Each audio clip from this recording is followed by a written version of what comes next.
Hi, I'm John Castillo from Cabela's corporate office in Sydney, Nebraska. Today we're at the Cabela's store in Rogers, Minnesota. You know, Minnesota is known as the land of 10,000 lakes. A lot of fishing and boating goes on here, but we're also known for some really good hunting. One of the most popular hunting days in Minnesota is the deer opener. Today we're going to walk around the store, learn a little bit about deer and a lot about deer hunting. We'll show you some big deer and the equipment you need to be successful. First thing you want to do when you're going to start deer hunting is decide what kind of deer hunting you want to get into. You can hunt deer with guns, either rifle or shotgun, depending on what part of the state you live in, or you can go bow hunting for whitetail. Either one is fine. They're both fun sports, just different seasons and times of the year. Bow hunting is challenging because you have to get so close to the deer. Most shots are 30 yards or less, whereas gun hunting you're a little bit further, and you are hunting at a different time of the year. Decide which one you like, get the right equipment, and get out in the field and try it. Whether you're gun hunting or bow hunting for white-tailed deer, one of the biggest tips you can use to be more successful is to hunt above the ground. What I mean by that is hunting out of a tree stand. As you can see here next to me, I have several different types of tree stands. This is a hang-on stand where you actually hang it onto the side of a tree, elevating yourself anywhere from 12 to 18 feet up in the air. We also have ladder stands that lean up against a tree and allow you to climb up a ladder and get into your platform. Hunting from a tree stand increases your odds for several reasons. First and most importantly, it elevates you above the deer's nose. A white-tailed deer's sense of smell is his most important line of defense. He can smell you when you walk through the woods. By getting yourself up in the air, you're going to avoid his nose and avoid getting busted, and hopefully you'll see more deer. What it also does is it allows you to hunt above his line of vision. Deer are geared to look for predators at their level. They're not used to danger coming from above. They don't look up that often. So when you are hunting in a tree stand, the deer won't be expecting you to be up there, and you'll definitely increase your odds. One of the most important pieces of equipment you can use when hunting out of a tree stand is a safety vest. This safety vest wraps around your chest, your arms, and your legs, and then on the back it will have a lanyard that will tie around the tree. What this does is will prevent you from falling out of a tree if you slip while getting in or out of your tree stand. Now you may say to yourself, I'm not planning on falling out of my tree stand. Well, consider this. Many times you'll be hunting in the early morning or as the sun is going down during low light conditions. Also, you may be hunting when there's snow on the ground or rain. Your boots will be wet, and chances are your steps are going to be slippery on your tree stand. You may not plan on falling, but I guarantee you there are many times when you're going to say, I'm glad I'm wearing a safety vest when I'm in my tree stand. So be safe and be smart, and always use a safety vest whenever you're hunting from an elevated platform. Deer hunting is different depending on the season of the year. You're going to hunt the deer a lot differently in the early season versus the late season, and you can increase your odds by hunting with different strategies, but also different calls and different scents. Now early in the season, before the bucks and the does have started mating, you're going to want to try and draw the bucks in by making them think there's another deer in their territory, specifically another male deer.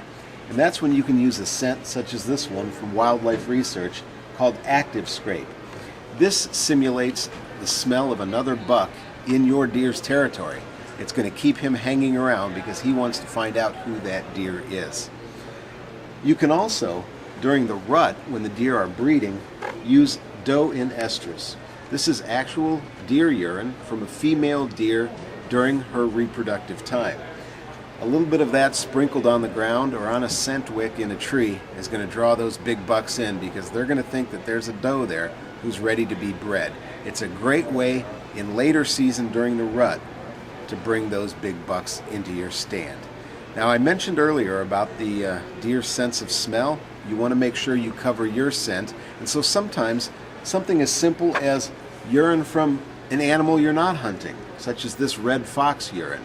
Now you may say, why am I using fox urine if I'm deer hunting? Well, you spray a little bit of that on your boots and you're going to be sure that those deer are going to smell fox and not you. Now, we talked about ways to bring them in through scent. Again, their noses are very, very strong. But you can also bring deer in through sound. Just like humans, deer respond to different calls, be it mating calls, the sound of other deer feeding, or the sound of other deer fighting. For example, here I have what's known as a grunt tube. When bucks are breeding or running around chasing does, many times they will vocalize specific sounds. You can simulate those sounds by blowing through this grunt tube, just giving short little grunts in it. The deer will hear it, and you can bring them in from quite a distance away. Now, another way that you can bring deer in is through rattling antlers specifically. This only works during specific times of the year, later season, when the deers are aggressive because they're trying to breed as many does as possible. What will happen is the male deers will literally start fighting to find out who's the biggest and the baddest deer in the woods. When they do so, they crash their antlers together, and you can draw on that behavior, bring them in by simulating a fight. In my hands I have rattling antlers, and this is what it sounds like when two deer are fighting.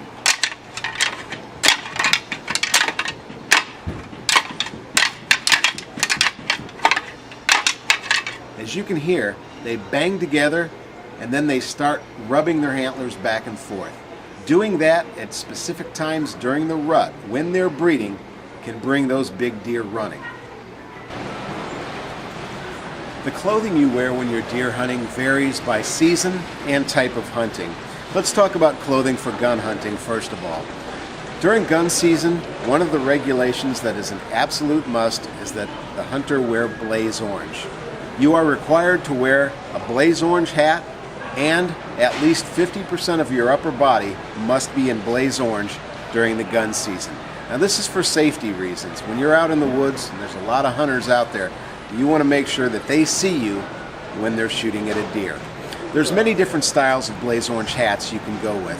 Now, obviously gun season is later in the year. It's normally very cold, so we recommend getting a hat, either a baseball type cap or a heavy duty winter cap that's blaze orange, waterproof, and designed to be very, very warm. Many times you'll be sitting in your deer stand for quite a long time waiting for the deer, and nothing makes your hunt more miserable than getting cold. Let's talk about the clothing then you're going to wear as well. The most visible piece is a blaze orange jacket.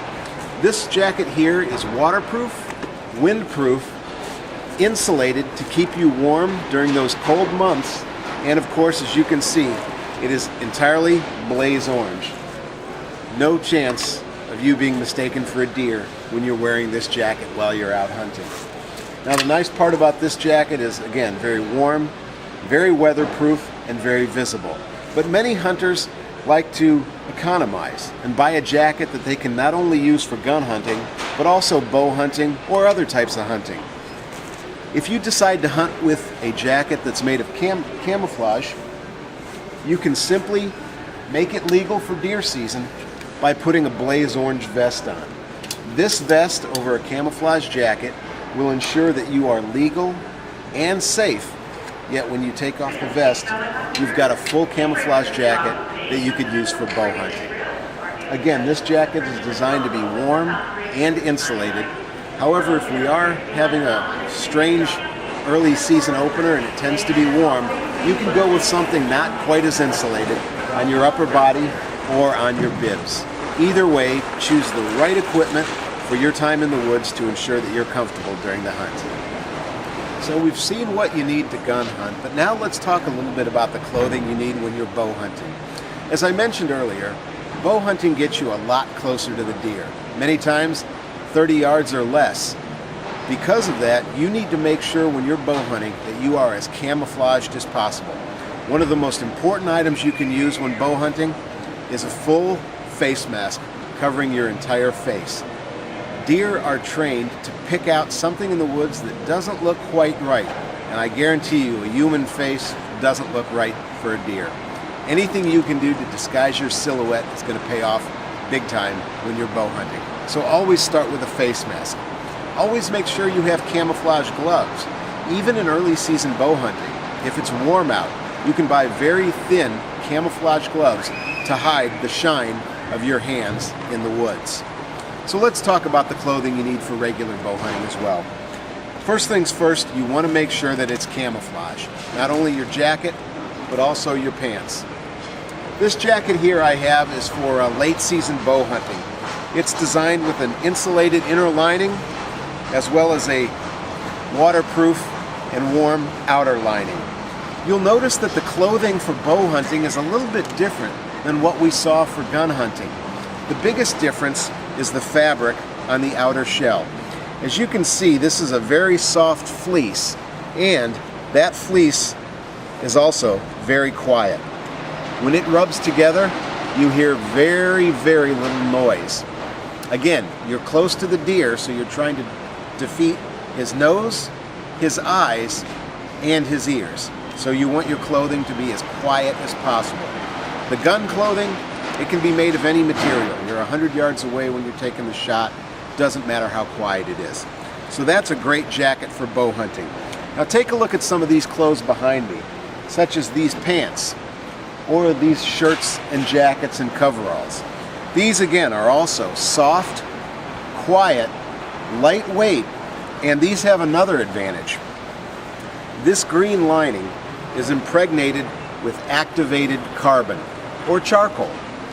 That carbon absorbs human scent. And that gives you another advantage when you're bow hunting deer, because again, you're trying to defeat that deer's amazing nose.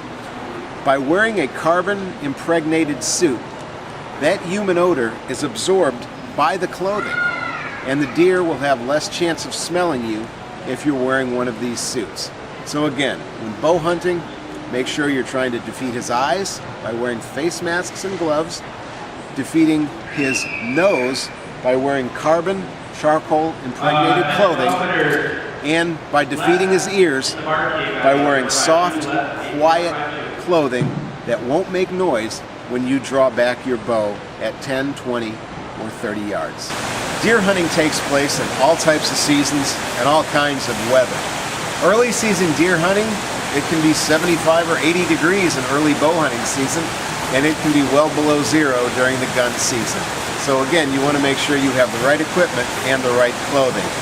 But also, the season is going to determine how and where you hunt. Early season, before the deer are rutting or looking for mates, many times you're going to hunt by looking for food plots or looking for deer trails. The deer aren't going to be actively running around, so you're going to be trying to find the times and the places where they're living, where they're bedding, and where they're walking as they're on their way to find food and water. Now later in the season, when the deer start getting more active and start rutting during the day, looking for mates, that's when you're going to try to find out where they're rutting, look for areas of travel, look for well-worn deer paths, and many times you're going to move your stands based on the season. Now everyone wants to shoot a big buck. I think we all go out looking for that big trophy. But don't forget, a doe can also be a trophy. Now behind me we see a couple of examples of some really nice deer trophies. For example, that's a really nice big doe there. And while it doesn't have the rack of a big mature white-tailed buck, that deer is going to give you some amazing venison and going to be very tasty in the freezer all year long. Behind that doe you see an example of a non-typical buck. Non-typical refers to the antlers on his head. In other words, they don't match up on either side. He has different sized antlers on each side of his head, and it's a big, massive rack. Now over here you can see a white-tailed typical deer. Typical refers to a rack on a deer that is symmetrical. In other words, there's 5 points on the left side, 5 points on the right side, and they match up almost perfectly. Whether you're hunting buck or doe, typical or non-typical, any deer taken during the hunting season is a trophy. I hope you get out, enjoy your hunting, and enjoy that fresh venison in the freezer. Thanks for coming by Cabela's in Rogers, Minnesota. I hope you learned a little bit about deer and a lot about deer hunting today.